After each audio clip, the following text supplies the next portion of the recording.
Madame, Messieurs, bonsoir et bienvenue au 20h30. Dans l'actualité ce mardi, Chine-Afrique, le bal diplomatique s'achève sur un air de lendemain qui chante. Un plan d'action sur 3 ans adopté par les chefs d'État. L'appel du président Paul Biya aux investisseurs chinois depuis Beijing retentit en ouverture du 20h30. Dans le dossier bulletin de santé de l'assurance volontaire 4 ans après, le rêve d'une pension vieillesse désormais réalité dans le secteur informel et les professions libérales. Déjà 2000 assurés environ à travers le Cameroun. Nous en parlons en page spéciale du journal. Éliminatoire Cannes 2019, première touche de balle des coachs néerlandais en maillot des Lions indomptables. Les deux techniciens rôdent les effectifs depuis hier à Nairobi dans la perspective de leur sortie inaugurale face aux Comores.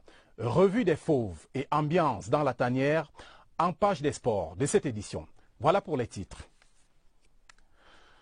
Le 3e sommet du Forum Chine-Afrique s'est achevé à Beijing, la capitale chinoise, ce jour. Dans une intervention à la table ronde sur les enjeux de la coopération entre l'Empire du Milieu et le continent noir, le chef de l'État camerounais a célébré les fruits de la relation entre Yaoundé et Beijing avant d'inviter les opérateurs économiques chinois à investir davantage au Cameroun. Pour les détails, retrouvons notre envoyé spécial à Beijing, Yves-Marc Medzo. La prise de parole du président de la République à ce 3e sommet du FOCAC Beijing 2018 était attendue. Elle l'était, d'autant plus que d'un bout à l'autre des assises, le chef de l'État camerounais aura été l'objet de nombreuses sollicitations et au centre de toutes les attentions. Et c'est rayonnant d'assurance que le chef de l'État camerounais va se rendre à nouveau au Grand Palais du Peuple ce 4 septembre 2018 pour prendre cette fois la parole devant ses pairs. Bien que se tenant à huis clos, l'intervention du président Biya à la table ronde consacrée à la coopération sino-africaine aura un retentissement bien au-delà du palais présidentiel chinois.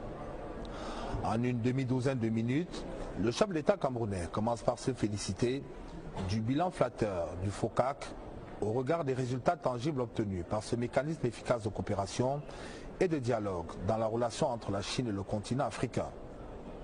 Pour Paul Biya, les réalisations du partenaire chinois ont un impact direct sur l'amélioration des conditions de vie des Africains et c'est tout naturellement qu'il va exhorter le secteur privé chinois à saisir les nombreuses opportunités qu'offre encore l'Afrique en termes de ressources naturelles et minières, de potentiel hydroélectrique et de tissus industriels pour approfondir la relation. Avant de clore son propos, le président Biya va se réjouir de la convergence de vues qui existe entre la Chine et l'Afrique sur la scène internationale et annoncer dans le même temps la décision de son pays, le Cameroun, d'apposer sa signature aux différentes résolutions qui seront prises à l'issue des présentes assises et notamment la déclaration de Beijing et le plan d'action triennal 2019-2021. C'est donc avec l'engagement renouvelé de la Chine et du continent africain de rester solidaires pour relever les défis d'aujourd'hui et de demain que l'acte final de cette rencontre de Beijing, particulièrement courue, sera paraphé. De leur côté, les premières dames de Chine et d'Afrique promettent un avenir sans sida. L'engagement a été pris aujourd'hui à Beijing lors d'un sommet des First Ladies consacré aux questions humanitaires. Des précisions avec Joseph Clément Omba en direct de Beijing. Cadre symbolisant les valeurs ancestrales de la société chinoise, la résidence des hôtes d'État d'Ayutthaya ouvre ses portes aux premières dames venues accompagner leurs époux au 3e sommet du Forum de coopération Chine-Afrique. La rencontre entre Mme Chantal Biya, son homologue chinoise Peng Liyuan, est une rencontre entre 2 ambassadrices du système onusien. Mme Peng Liyuan étant depuis 2011 ambassadrice de l'Organisation mondiale de la santé pour la lutte contre le sida et la tuberculose. Abissou Bidong, secrétaire général de la Fondation Chantal Biya, accompagne l'épouse du chef de l'État. Plus d'une quarantaine de premières dames africaines qui se retrouvent à la villa Fangwa. Au rang des invités, le directeur exécutif de NUSIDA, Michel Sidibé. Michel Sidibé qui félicite les premières dames d'Afrique pour leur dynamisme dans la lutte contre le sida. Il les exhorte à persévérer dans l'effort tout en mettant l'accent sur la prévention de la transmission mère-enfant de VIH, clé de voûte de la propagation de cette maladie, afin que dans l'avenir, il y ait 0 naissance sans sida. Dans cette conférence, coordonnée par le ministre chinois de la Commission de la Santé nationale, Ma Jiawei, le directeur général de l'OMS, Dr Adhanom Ghebreyesus, encourage également les premières dames. Il leur fixe 3 axes pour leur engagement futur. 1. La qualité des soins accordés aux malades. 2. Une sensibilisation accrue qui cible la jeunesse encore active et plus apte à acquérir rapidement les connaissances. 3. Enfin, rendre les soins accessibles à tous, même aux couches sociales défavorisées. Des axes déjà empruntés par Mme Chantal Biya, reconnue ici à Beijing comme une militante ardente de la lutte contre le VIH-Sida en Afrique. Elle qui est présidente fondatrice des Synergies africaines, organisation pionnière des premières dames dans la lutte contre le sida et les souffrances. Les actions de Mme Chantal Biya et d'autres premières dames sont revisitées à travers une projection vidéo. Les First Ladies de Centrafrique, du Ghana, de Zambie, du Soudan, du Kenya, du Tchad partagent également leurs expériences. À l'abri de nos caméras et à la fin du sommet des premières dames, Mme Chantal Biya et ses homologues signent la déclaration de Beijing, Chine et Afrique, ensemble pour un avenir sans sida. La délégation camerounaise a mené une intense activité en marge du sommet.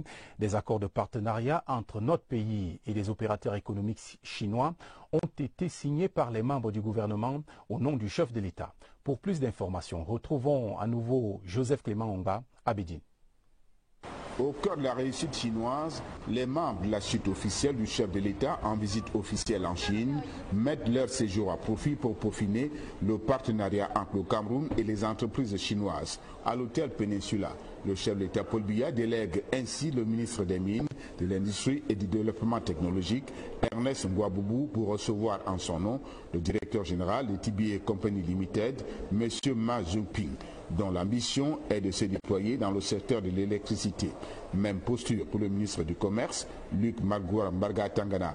Au nom du chef de l'État, il échange avec le directeur général d'Anui Easy Business Digital Technology Limited. C'est le parti Governance. Cette compagnie chinoise qui se propose d'aider le Cameroun dans la mise en œuvre de l'accord de Bali sur la facilitation des échanges, l'accord de l'Organisation mondiale du commerce qui consiste à moderniser et à faciliter les procédures en ayant recours aux technologies modernes. Autre audience dont l'importance n'est plus à démontrer, celle que le ministre des Transports, Jean-Ernest Masséna-Ngalé Bibehe, accorde à la délégation d'Avic International Holding Corporation, sous la houlette de M. Zoubo. Ce groupe a fourni au Cameroun des aéronefs MA-60, utilisés par la compagnie aérienne Camerco et l'armée camerounaise. Ces axes de coopération passent par la création des centres de maintenance localement, la création d'un institut destiné à la formation du personnel d'encadrement des ingénieurs dans l'aéronautique et la formation tout court. Vice-président de Tchad, Gezouba, spécialisé dans l'hydroélectricité, M. Yua, rencontre le ministre de l'eau et de l'énergie, Gaston Eloundé Somba. Plusieurs entreprises qui ont un dénominateur commun, bâtir une meilleure coopération entre la Chine et le Cameroun. Et sur place à Yaoundé, l'Union africaine répond à l'appel du Cameroun pour appuyer le plan d'assistance humanitaire d'urgence.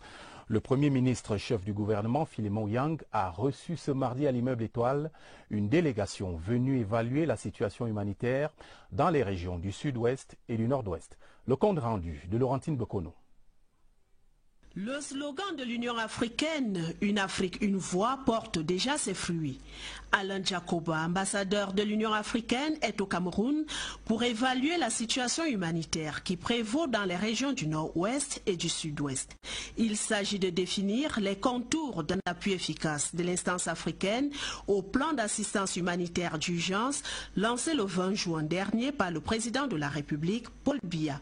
C'est ce qui ressort des échanges entre le Premier ministre chef du gouvernement Philemon Yang et son hôte du jour. Il s'agit d'une mission d'évaluation de l'Union africaine pour répondre à l'attente légitime du Cameroun pour le soutien au plan d'urgence pour les personnes déplacées. Nous allons voir écouter, observer, essayer de mobiliser l'ensemble des États africains, mais déjà la Commission en elle-même pour apporter dans les meilleurs délais une réponse à cette demande.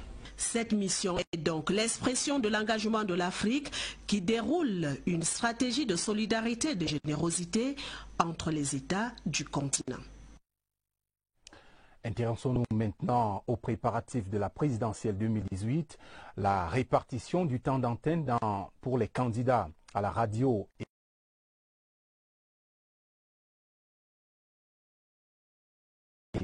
le ministre de la Communication, Issa Tirouma Bakari, a précisé les règles du jeu aux partis politiques et indiqué que l'équité et la justice seront de rigueur.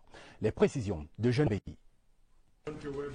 6 minutes 40 secondes de temps d'antenne à la télévision nationale, 13 minutes 20 secondes à la radio poste nationale de la CRTV. C'est le temps d'antenne qui sera alloué à chaque candidat sans discrimination au cours de la campagne qui s'ouvre bientôt. Le respect de la loi sur la communication sociale au Cameroun de 1990 a été d'application rigoureuse pour faire prévaloir l'équité et la justice.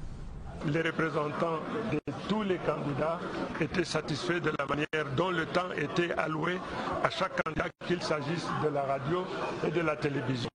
Côté représentants des candidats des différents partis politiques, c'est l'accord parfait. Nous sommes satisfaits parce que, comme la loi le dit, le temps d'antenne doit être équitable et sur ce plan-là, le texte a été respecté stricto sensu. Le même temps de parole accordé à ceux qui se présentent pour la première fois, tout comme ceux qui sont là depuis. Quand on a toujours le dialogue qui existe, c'est le plus important dans des périodes comme celle-ci. La responsabilité de la CRTV, média de service public, se trouve accrue pendant cette période, parce que garante du respect de l'ordre public et des valeurs républicaines dans les messages à diffuser sur ses antennes. Le professionnalisme de son personnel, jamais pris à défaut, apparaît déjà comme un gage de succès de l'échéance annoncée. Vous avez sans doute déjà entendu parler de l'ouvrage du chef de l'État intitulé « Pour le libéralisme communautaire ». Son éditeur Marcel Favre a été honoré ce jour à Yaoundé. Il a reçu la médaille de commandeur de l'Ordre de la Valeur, décernée au nom du président de la République par le ministre des Arts et de la Culture, Narcisse Mwelekombi. Reportage Irène Nzanafouda. Les attributs de commandeur de l'Ordre de la Valeur brillent comme un collier au cou de Pierre Marcel Favre. Ce septuagénaire de nationalité suisse est connu aujourd'hui sur la scène nationale pour avoir édité l'ouvrage Pour le libéralisme communautaire paru en 1987 sous la plume du président Paul Biya. Après tant d'années de succès, l'illustre écrivain délègue les pouvoirs pour que son éditeur reçoive aujourd'hui une marque de reconnaissance de la nation en présence d'un détachement, la gendarmerie nationale, qui relève le caractère solennel de cette cérémonie, un lauréat auquel le récipiendaire attache du prix. Je suis extrêmement flatté par une distinction aussi élevée. C'est une grande chance. C'est une rencontre aussi avec la culture camerounaise. Ce chef-d'œuvre de la plus haute autorité de l'État a conquis les cœurs de nombreux Camerounais ayant pris place sur les lieux. Tout un symbole que le gouvernement tient à valoriser. Cette distinction est tout à la fois hommage et éloge. Elle est l'hommage du Cameroun reconnaissant à travers son Excellence Paul Biya par rapport à une œuvre significative et dont l'impact est important en matière de rayonnement international de la culture camerounaise. Le bouillon culturel apprécié par le récipiendaire et la délégation qui l'accompagne apporte une coloration festive à l'événement qui prime le travail bien fait. La patrie reconnaissante aux gardiens de la paix de premier grade Yao Ndaïrou, assassiné le 18 août à Fundong dans la région du Nord-Ouest par les terroristes sécessionnistes. Il a reçu ce mardi à l'esplanade de l'école de police de Yaoundé les hommages de la grande famille de la police nationale. C'était au cours d'une cérémonie d'honneur militaire présidée par Martin Parganguélé, délégué général à la Sûreté nationale. Philippe Roger Sama. Sa carrière a brillé comme un petit rayon de soleil dans la police nationale. Le gardien de la paix de premier grade Yaoun Dahirou n'a passé que 14 mois dans ce prestigieux corps. Âgé de 29 ans, cet élément du groupement mobile d'intervention en service commandé dans la région du Nord-Ouest a été assassiné par les terroristes sécessionnistes le 18 août dernier dans la localité de Fundong. C'est avec un sentiment d'amertume et de profonde tristesse que la grande famille de la police, en présence du délégué général à la Sûreté nationale Martin Bagangele, lui a rendu un dernier hommage. Les honneurs militaires pour son sacrifice suprême sont marqués par la reconnaissance de la nation. Le délégué général à la Sûreté nationale lui décerne à titre posthume au nom du président de la République la médaille de la vaillance avec citation à l'ordre de la Sûreté nationale. Et c'est dans un cérémonial orchestré par 5 sections d'honneur coiffées par l'étendard de la police que s'est déroulé ces derniers actes marquant le service du gardien de la paix Yaoun Dahirou sous le drapeau. Puis son âme reposer en paix. Le ministre des Enseignements secondaires a donné hier le coup d'envoi de l'année scolaire 2018-2019 à Mora. Dans le Mayo-Sava, région de l'extrême nord, les élèves de cette localité qui a longtemps été la cible des terroristes de Boko Haram ont repris le chemin de l'école avec une surprise, des kits pédagogiques remis par la professeure Nalova Lyonga. Le reportage de Malmoussa Le Doublez, CRTV, extrême nord. Chassés de leur village il y a 4 ans par les terroristes de Boko Haram et dépourvus des moyens, ces élèves voient s'éloigner le spectre d'une année blanche. Ces kits pédagogiques, appui du gouvernement de la République, vont leur permettre d'aborder sereinement et chaque année les livres, le cahier, le denrée alimentaire. Merci pour tous vos soutiens. La sollicitude du chef de l'État a fait réagir les politiques dans le Mayo-Sava. Le maire de Mora, El Hadj Ababoukar, salue l'engagement du président Paul Biya à soutenir ses élèves victimes de l'insécurité dans le Mayo-Sava. Le gouvernement, pour sa part, attend de se déplacer recasé, ainsi que les autres membres de la communauté éducative, abnégation et ardeur au travail. J'apprécie le travail abattu par les forces de défense et la communauté éducative. Je vous demande de continuer sur cette lancée pour que les enfants continuent d'aller à l'école avec quiétude. Ce premier jour de rentrée scolaire dans l'extrême nord a été marqué par la présence massive des élèves et de leurs encadreurs dans leurs établissements respectifs. Nous sommes plutôt surpris de l'engouement, contrairement à ceux qui était comme notre doute ou notre inquiétude. Donc nous partons avec bon entrain pour cette matinée de la rentrée 2018-2019. Au sujet des paiements par voie électronique des frais de scolarité, le ministre des Enseignements secondaires a invité toute la communauté éducative à l'application effective de cette mesure qui vise à sécuriser les fonds scolaires. Allons voir à présent comment se passe cette rentrée chez les tout-petits. Un jour après leur arrivée à l'école, les larmes ne tarissent pas, comme vous le verrez dans cette école maternelle de Yaoundé, où s'est rendu notre reporter Elvire Ninangali. Regardez.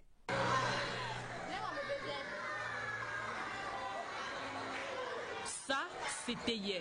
Les pleurs et la tristesse du premier jour de classe à la maternelle. Aujourd'hui, retour au calme, place aux activités ludiques. De la distraction, oui, mais il faut aussi apprendre quelque chose. Le thème de vie de ce mois de septembre, c'est l'école. Et ce qui est plus attendu à la maternelle, c'est la pédagogie du projet. Et nous, ici, nous avons décidé de faire le projet sur la confection d'une poubelle. Des premiers jours consacrés également à la mémorisation des prénoms des camarades de classe, des compagnons de route pour au moins les 9 prochains mois. On s'y sent bien. Je suis contente à l'école. Si certains ont déjà pris goût, d'autres par contre traînent le pas pour s'adapter, chacun à son rythme. Nous, les maîtres, nous essayons de les calmer. Et ils commencent à prendre confiance. Avec le temps, ils seront confiants. Et parfois, il y a certains qui refusent même de rentrer à la maison. La deuxième journée d'école peut enfin continuer de façon plus sereine. C'est nettement mieux qu'à l'entame. L'ambiance des cours de récréation leur fera du bien. Place au feuilleton de la semaine, deuxième épisode. L'action se déroule au lycée de Biémassi, autour du même personnage principal, Daniel Tonga, qui commence à peine son métier d'enseignante. Notre reporter découvre, en même temps que les élèves de première D, une éducatrice de caractère, Laurence Okalia.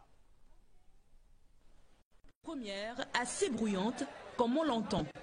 Notre enseignante bleue saura-t-elle mener cette première leçon d'histoire dans les bonnes conditions? Je suis prête à aborder la nouvelle classe avec beaucoup de sérénité.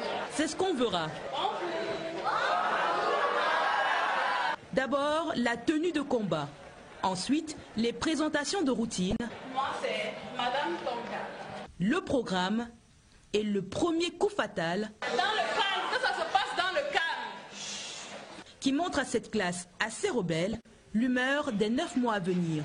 Même si cette présentation du programme d'histoire va du bas vers le haut, pas grave la débutante, il n'y a pas de quoi en faire une histoire. Le cours se poursuit en rouge et bleu et la prof note tous les mots difficiles jusqu'à la conclusion. Elle ne quitte pas la salle sans tester le niveau de ses élèves. Interro surprise, le deuxième jour de classe, diminuer les pages. Citer deux facteurs des progrès scientifiques. Le niveau est plutôt bon pour une classe aussi rebelle. Silence, s'il vous plaît. Ils sont assez cultivés dans le domaine et je souhaite qu'ils gardent le même engouement. 1 heure plus tard, notre enseignante bleue quitte la scène. Ce cours d'histoire est le début de son histoire d'enseignante. Et demain, le 20h30, vous comptera celle avec ses collaborateurs.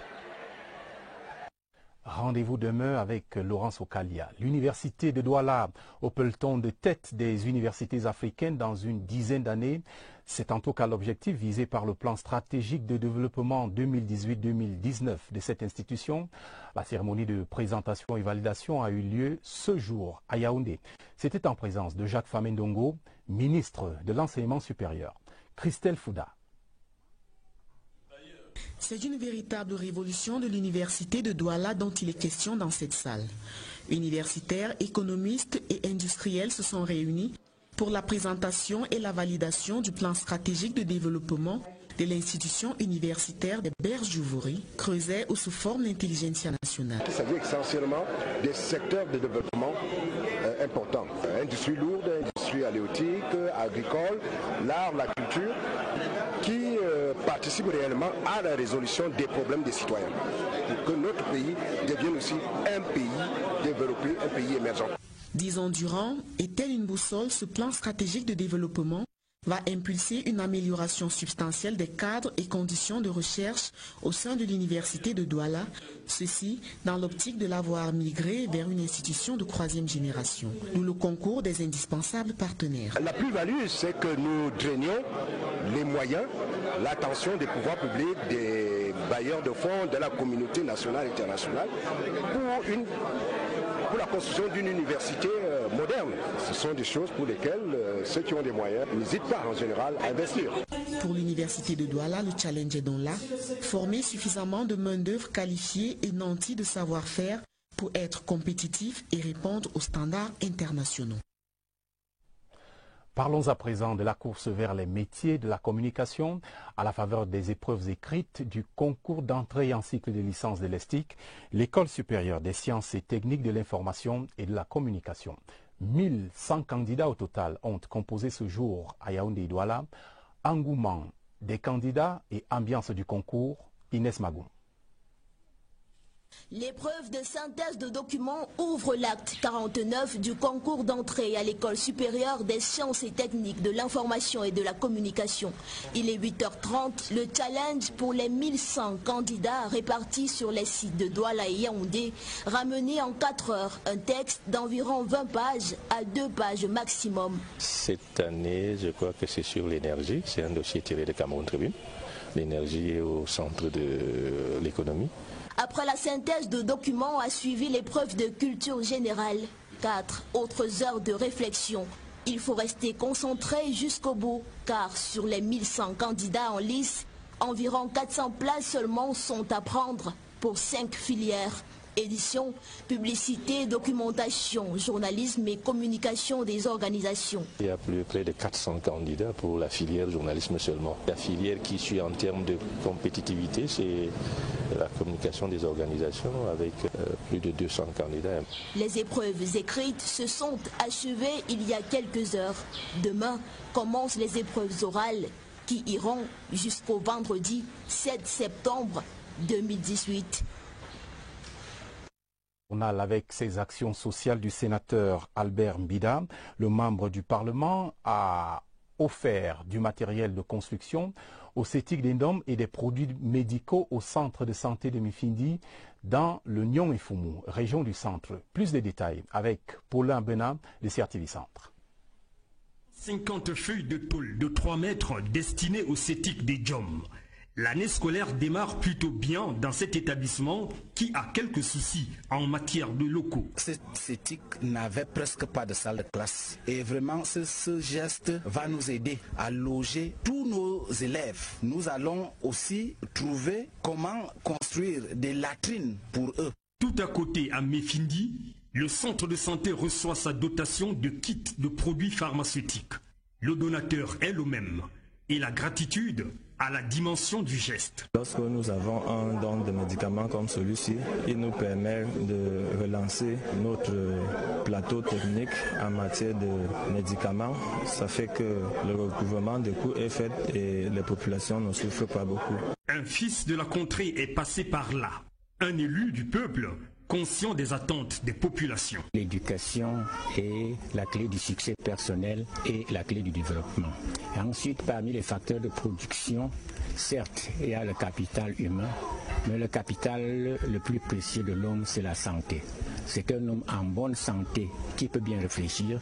C'est un homme en bonne santé qui peut travailler et qui peut produire des richesses. À Edjom, comme à Mefindi, le soulagement est réel. Le sous-préfet d'Indom, René Romial Afouba Essimi, a salué une action de développement bien ciblée, un appoint aux efforts des pouvoirs publics.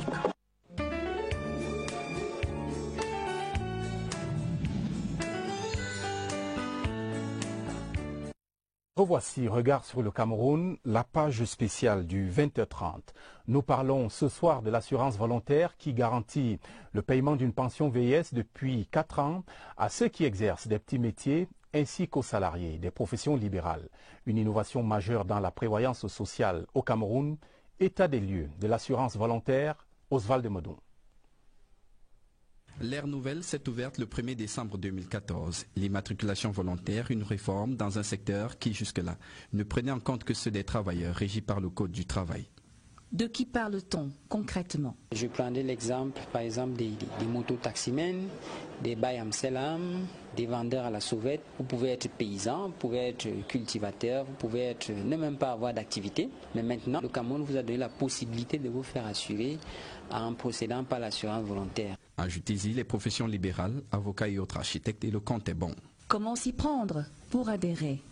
L'adhésion est, comme son nom l'indique, volontaire. Seul préalable, c'est faire immatriculer selon une procédure bien définie auprès d'un centre des prévoyances sociales de son choix, en précisant le montant de la cotisation mensuelle. Que couvre l'assurance volontaire? Elle ne couvre pour l'instant que la branche de pension vieillesse, d'invalidité ou de décès pour un taux de cotisation de 8,4% du revenu annuel déclaré. Comment ça marche? L'assuré qui verse une cotisation sociale de 3 046 francs tous les mois, ce qui est le taux le plus bas, correspondant au SMIC, 36 270 francs, aura versé en 15 ans 548 280 francs CFA. En prenant la plus petite pension payée par la CNPS, soit 19 000, une fois en cessation d'activité, l'assuré volontaire aura récupéré tout ce qu'il a versé en 28 mois. Mais il continuera tout de même de bénéficier de sa pension jusqu'à son décès. En cas de décès justement, elle sera reversée à ses ayants droit, l'épouse et les enfants mineurs. Depuis l'avènement de la nouvelle donne, 170 000 assurés volontaires se sont fait enregistrer auprès de la CNPS. Toutefois, seuls 70 000 payent régulièrement leurs cotisations. Vous connaissez déjà les profils concernés par l'assurance volontaire, mais les choses ne se présentent pas de la même façon pour les cotisations. Conducteurs de mototaxis, photographes ambulants et autres gérants de callbox n'ont pas la tâche facile pour verser leurs cotisations. Pourtant, le problème ne se pose pas vraiment dans les professions libérales. Galerie de quelques expériences d'assurés Gisèle Ongene.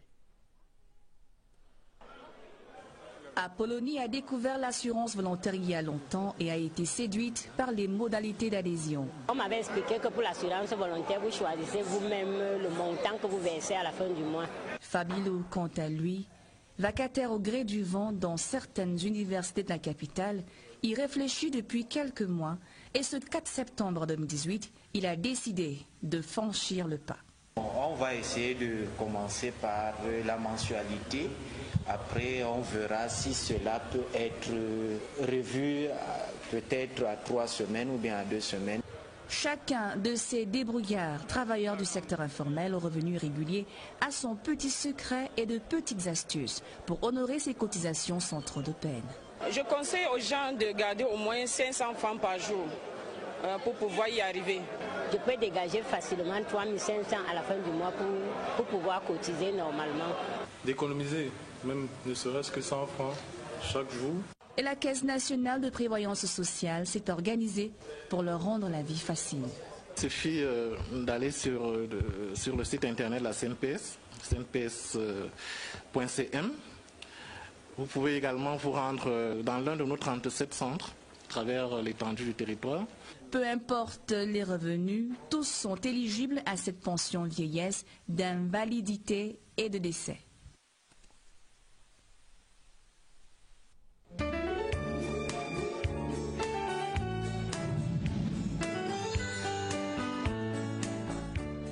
Dans la suite du journal, du pain béni pour les employés des boulangeries, pâtisseries, biscuiteries et autres activités connexes. La convention collective devant améliorer les conditions de travail a été signée ce mardi à Yaoundé. Le salaire le plus bas du secteur sera désormais de 46 000 francs CFA et le ministre du Travail et de la Sécurité sociale, Grégoire Oona, se réjouit du progrès, du dialogue social. Pierre Binambarga.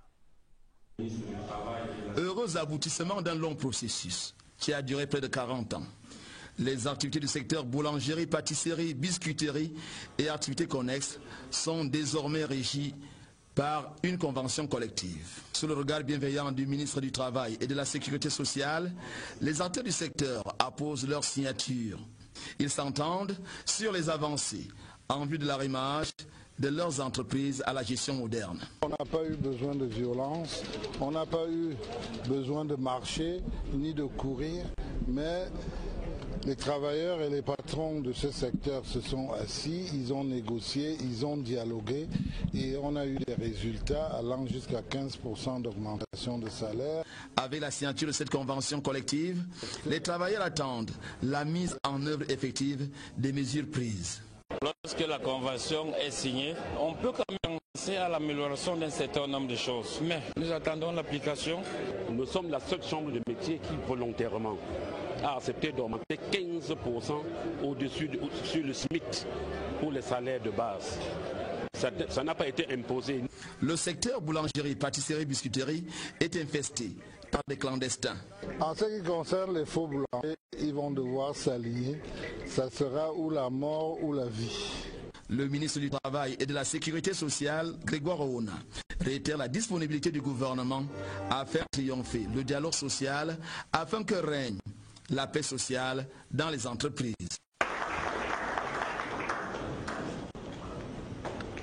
En sport, éliminatoire Cannes 2019 face aux Comores, le groupe des Lions Indomptables en stage au Kenya affiche presque complet. Seuls Félix Ebois et Adrien Tamazeu manquaient à l'appel ce lundi. Lors de la deuxième séance d'entraînement en Nairobi, Clarence Sidorf et ses poulains ont travaillé dans une ambiance plutôt bonne. Faisons le point avec Serge Foisgué, l'un de nos envoyés spéciaux au Kenya. C'est ici au Kasarani Stadium de Nairobi que les Lions Indomptables du Cameroun ont entamé leur séance d'entraînement lundi 3 septembre 2018. Une rentrée des classes dans une belle ambiance avec 22 éléments présents.